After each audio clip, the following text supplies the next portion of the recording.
Hey guys, today we're starting somewhere quiet, uncomfortable, and full of fluorescent lighting. You're standing at the bus station just outside County Corrections, holding a state-issued duffel bag, wearing shoes that don't quite fit, and blinking into the morning sun like someone who hasn't seen it in years. Because, well, you haven't. The world smells like exhaust, fast food, and possibility. Except the possibility feels thin, like something you can poke your finger through. So, before you get comfortable, take a moment to like the video and subscribe, but only if you genuinely enjoy what I do here. And hey, drop your location and local time in the comments. I love seeing where everyone's tuning in from. Now, dim the lights, maybe turn on a fan for that soft background hum, and let's ease into tonight's journey together. The first hour out is mostly walking. Nowhere to go exactly, just away. You pass a mini-mart where the cashier pretends not to clock your release paperwork sticking out of your bag. You nod like it's all fine. You grab a bottle of water and a banana. It feels like stealing even though you pay. Everything does. That's when you notice him. A dog. Mangy. Ribs outlined like someone sketched them in chalk. One ear bent at a weird angle. But the eyes, they're calm. Tracking you like a security camera with feelings. He follows for a block, then two. You finally stop, turn and say, "I got nothing, man." He sits, like he's made a decision you don't get to vote on. You keep walking. He keeps following. By the time you hit the overpass, you give up pretending it's coincidence. You sit under the bridge, just you and the dog, and tear your banana in half. He sniffs, accepts it like it's steak, licks your fingers after. You name him Tank, not because he's big, but because he's clearly been through a war. Over the next few days, you sleep behind a thrift shop where the dumpsters leak stories. You learn to blend, quiet, unnoticed. Tank curls against your side at night like you're the only warm thing he trusts. He growls at anyone who gets too close. You start talking to him more than people. He listens better anyway. One day, someone snaps a photo. You don't notice at first. It's just a passing jogger. But a few days later, a guy from the shelter shows up with a printout. "Is this you?" It is. The photo's you and Tank, asleep on the sidewalk, his head resting on your arm like your brothers in a battlefield foxhole. The tweet reads, "Saw this ex-con feeding a stray his only food. Hope they both find peace." It goes viral. People call it inspiring. Some call it sad. One account jokingly suggests a buddy cop show, Convict and Canine. But authors still debate whether a moment of goodness erases what came before, whether one kind act can rewrite a person's story, or just footnote it. You don't care about that right now, because for once, people are seeing you not as a mistake, but as something soft, capable. A church-run soup kitchen offers you work, just sweeping, trash duty.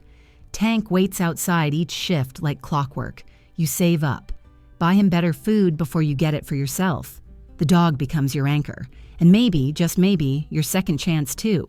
The broom becomes your badge of honor, not glamorous but steady.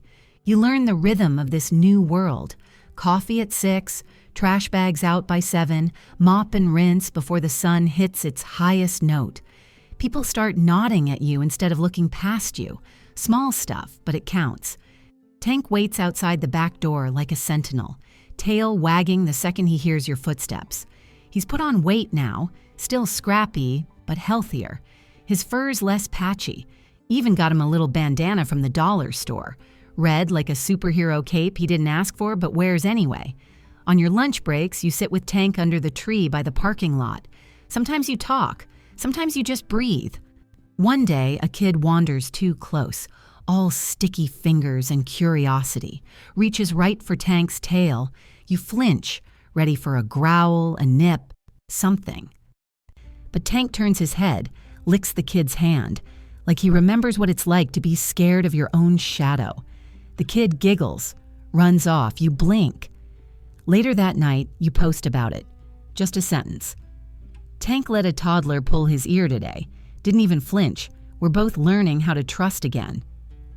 It doesn't go viral, but it finds a small crowd. One comment says, "You and Tank deserve the world." Another, "Healing isn't linear, but this feels like a win." A journalist DMs you, wants to do a short piece. You agree, cautiously. The article drops with the headline, "Ex-inmate and stray dog teach each other how to start over." Cute, a little dramatic, but it paints you kindly. A nonprofit reaches out, one that pairs rescue dogs with people rebuilding after prison. They want to sponsor you and Tank in a training course. Maybe you could become a certified handler, maybe even work with other dogs, other people like you. You hesitate, because stepping into something that smells like hope also means risking disappointment, letting people see you again in case they decide not to like what they find. But Tank? He tilts his head, nudges your arm as if to say, "What's the worst that happens? We go back to the parking lot?" You sign up. The class is early mornings, cold, but you and Tank show up. He learns commands fast: heel, stay, leave it. You learn patience, eye contact, breathing before reacting. One morning during a test scenario, a trainer throws down a loud metal dish to startle the dogs. Tank freezes, so do you.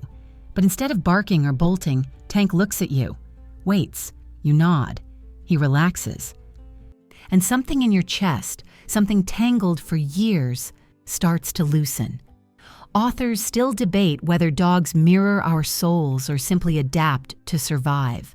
But watching Tank choose calm over fear, you wonder if survival and healing aren't so different after all. The video of that moment makes the rounds. It's not dramatic, just a dog waiting for his person's cue.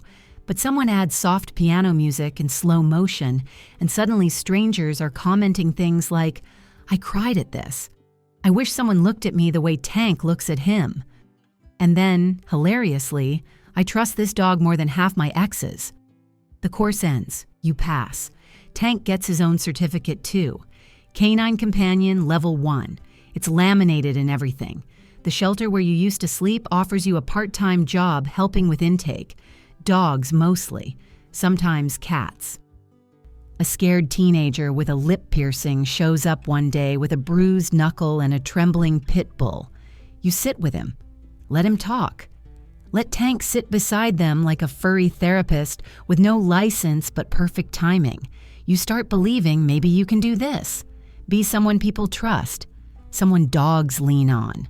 Someone more than the worst thing you ever did. And that belief? It grows legs. The flyer comes folded inside a battered envelope with your name hand-lettered on the front. It's from a local high school, career day. They want you to speak. You stare at it for a long time. You, the guy who used to count ceiling cracks in a holding cell, now being asked to talk to teenagers about second chances. You're not sure whether to laugh or panic, but you go. You wear your best shirt, still slightly too big, and Tank's bandana is freshly washed. The classroom smells like markers and ambition. The kids shift in their seats like they're waiting for someone cooler to show up. You start with the truth. "I spent time in prison. I made mistakes. I thought that was it for me." There's a beat of silence. Then you gesture toward Tank. And then this guy showed up. You tell them about the park, the empty stomachs, yours and his. The mop, the trash bags, the morning routines, how one small act of kindness spiraled into something that still surprises you. One kid in the back, hoodie up, arms crossed, asks, "So, you're fixed now?" You pause, smile. "Nah, I'm not a broken appliance. I'm just still learning how to be better, every day. And this dog? He's learning too." That earns a few nods, even a chuckle. Afterwards, a teacher tells you one of the students has a parent inside. Another asks if they can pet Tank. He soaks up the attention like a sponge with fur. You walk home that day lighter. That night, you write a short post. Nothing poetic. Just, "Spoke to some kids today. Told them the truth. Nobody ran. Tank got 5 head pats. I'm counting that as a win." It gets shared by a counselor who adds, "More people like this, please." It ripples, quietly. The best ones do. The nonprofit offers you a full-time role. Outreach, training, community talks. You take it. You even start mentoring other guys coming out. Some of them look at you like you've got it all figured out. You make sure they know you don't. I'm just a few steps ahead, that's it. And most of those steps, Tank took first. One afternoon, you're back at the park. Tank's off leash now, better trained than most people you know. He trots beside a new rescue, nervous little mutt named Pickle, who flinches at shadows.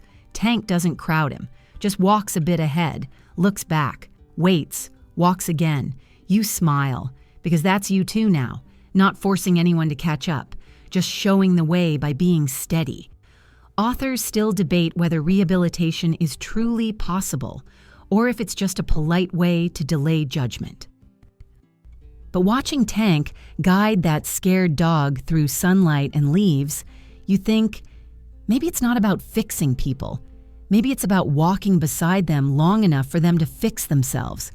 You go home and hang Tank's certificate above the kitchen counter, right next to a new one, yours. Not for anything fancy, just a printout from the nonprofit that says, Mentor, Volunteer, Human. 3 simple words that carry more weight than any sentence ever could.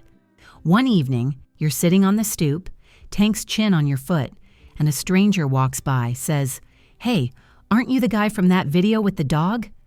You nod, cautious. They smile. "That was beautiful. Thanks for sharing." They keep walking. You sit there for a long time after, thinking about how far you've come from that first shared sandwich in the dirt. From survival to stability, from silence to story, Tank shifts, sighs, and leans into you. You whisper, "We did good, huh?" And he thumps his tail once, like yes, yes you did. Let it all slow now. Picture the park, late in the day, sunlight pouring through gold-tinged leaves, a breeze soft enough to feel like forgiveness, 2 figures walking side by side, one with steady steps, one with 4 quiet paws, both learning what it means to be safe again. You don't need a parade for the progress, no confetti for the character growth, just a quiet space, a warm sigh, a heartbeat beside yours that says, "You're not alone." Second chances rarely look like fairy tales. They look like morning routines, like showing up, like staying when it's hard. They sound like silence, like trust rebuilding in a place that once held fear. So as you breathe in and out, slowly, gently, let that truth settle deep in your chest. It's never too late to try again. Not for people, not for stray dogs, not for you. And maybe, just maybe, that's the most powerful kind of redemption there is. And that's what second chances really are. Small steps beside someone who believes you're capable of more, even when you don't. If this story made you feel lighter, more hopeful, or ready to reach out to someone who needs it, smash that like button, share your feelings in the comments, and hit subscribe so more people can experience stories that restore faith in humanity. Tag someone who needs to hear that it's never too late to try again. And let's make kindness go viral for the right reasons. Because sometimes the best transformations aren't loud. They're quiet, steady, and shared with a friend.